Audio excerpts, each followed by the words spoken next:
북한 노동당 창건 80주년 행사 때 평양을 방문한 인도네시아 외교장관이 북한과 기술협력 양해각서를 체결한 사실이 확인됐습니다. Media Korea Selatan tengah dihebohkan. SBS News menurunkan laporan utama dengan judul yang cukup tajam. Indonesia's KF-21 Cooperation, Two-Timing Defense Technology Cooperation with North Korea. Judul ini langsung mengguncang publik di Seoul. Sebuah kalimat yang secara halus menuding bahwa Indonesia sedang bermain di dua sisi.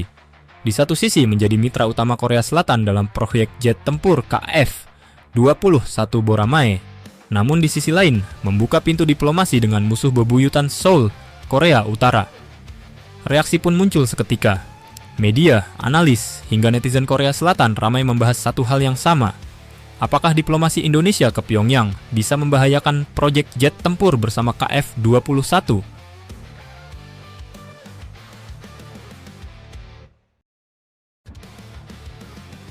Gelombang kekhawatiran. Tak butuh waktu lama, kolom komentar di portal SBS langsung membeludak. Ribuan komentar bermunculan dalam hitungan jam. Sebagian besar berisi kekhawatiran, bahkan kemarahan. Banyak warga Korea Selatan mempertanyakan niat Indonesia. Ada yang menulis, bagaimana jika teknologi KF-21 bocor ke Korea Utara? Ada pula yang menyebut Indonesia tidak konsisten dalam menjaga kepercayaan mitra strategis. Namun di tengah riuh itu, sebagian pengamat di Seoul justru menilai, reaksi publik ini lebih mencerminkan emosi nasionalisme, bukan analisa berbasis data. Karena hingga kini, tidak ada bukti bahwa kunjungan Menlu Sugiono ke Pyongyang berkaitan dengan transfer teknologi atau kerjasama militer apapun.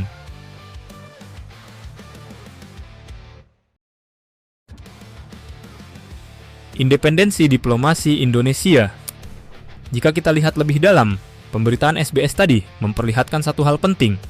Rasa tidak nyaman Korea Selatan terhadap independensi diplomasi Indonesia. Indonesia adalah satu-satunya negara mitra asing yang ikut dalam proyek pengembangan KF-21 Boramae.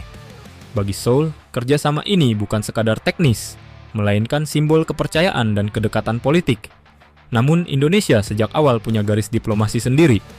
Sejak era Presiden Soekarno, Indonesia menganut politik luar negeri bebas aktif, bebas menjalin hubungan dengan siapapun, dan aktif memperjuangkan perdamaian serta stabilitas kawasan.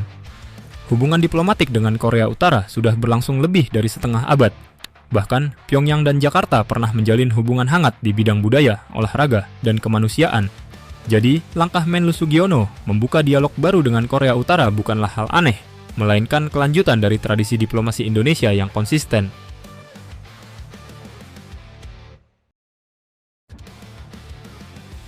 Konteks teknologi dan keamanan. Namun dari sisi Seoul, konteksnya sensitif. KF-21 Boramae adalah proyek kebanggaan nasional. Program ini menelan dana lebih dari 8 triliun won dan dianggap simbol kemajuan teknologi militer Korea Selatan. Karena itu, isu kebocoran sekecil apapun dianggap ancaman serius. Apalagi jika dikaitkan dengan Korea Utara, negara yang masih berada di bawah sanksi PBB. Tapi faktanya, seluruh sistem sensitif KF-21, mulai dari radar AISA, sistem peperangan elektronik, hingga perangkat lunak kontrol tempur berada sepenuhnya di bawah kendali Korea Aerospace Industries, KAI, dan pemerintah Seoul. Indonesia memang menjadi mitra finansial dan teknis, namun tidak memiliki akses ke bagian-bagian yang diklasifikasikan sebagai rahasia militer. Artinya, kekhawatiran publik Korea Selatan tidak memiliki dasar teknis.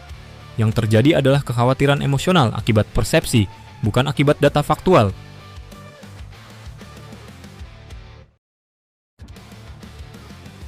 Geopolitik di antara dua Korea. Di balik semua kehebohan ini, ada sisi lain yang jarang disorot media luar negeri. Langkah diplomasi Menlu Sugiono justru memperlihatkan posisi strategis Indonesia sebagai penyeimbang di antara dua Korea. Indonesia adalah satu dari sedikit negara di dunia yang masih memiliki hubungan baik dengan Seoul dan Pyongyang sekaligus. Kemampuan ini menempatkan Jakarta dalam posisi unik, bisa berbicara dengan kedua belah pihak di saat negara-negara besar lain harus memilih salah satu blok. Bagi kawasan Asia Timur, kehadiran Indonesia membawa warna baru, sebuah kekuatan yang netral, tapi berpengaruh. Bagi ASEAN, langkah ini menegaskan bahwa diplomasi Indonesia tidak tunduk pada tekanan geopolitik manapun.